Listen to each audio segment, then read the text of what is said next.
tanong. Magbigay ng bagay na nagsisimula sa letrang K. Okay, Samantha? Kuko? Kuko is 3 points lang. Sayang. Okay, ikaw naman, Scarlett. Sisimula sa K. Kifi. Kifi is the top answer! Yes! Okay, next.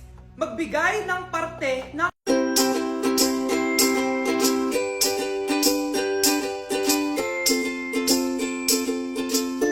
katawan.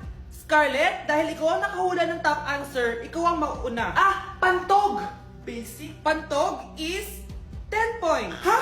Bakit 10 lang? Samantha, pwede ka bang bumawi? Parte ng katawan? Esophagus. Esophagus is the top answer! Yun! Eto na! Sino kaya sa inyong dalawa ang mananalo ng 1 million pesos cash? Akin na tong 1 milyon. Humanda ka sa akin, Scarlett. Anak, ayusin mo. 1 milyon yan. Mauna tayo kay Samantha. Ano ang bagay na mahaba at matigas? Mahaba at matigas. Tornilyo? Tornilyo is 50 points! Pero, hindi ito ang top answer natin, ha? Okay, Scarlett, may chance ka pa na hulaan ang top answer.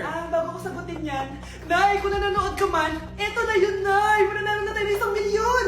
Go, anak! Ang bagay na mahaba at matigas ay... Huwag mo sumagot, anak! Sayang yung 1 milyon!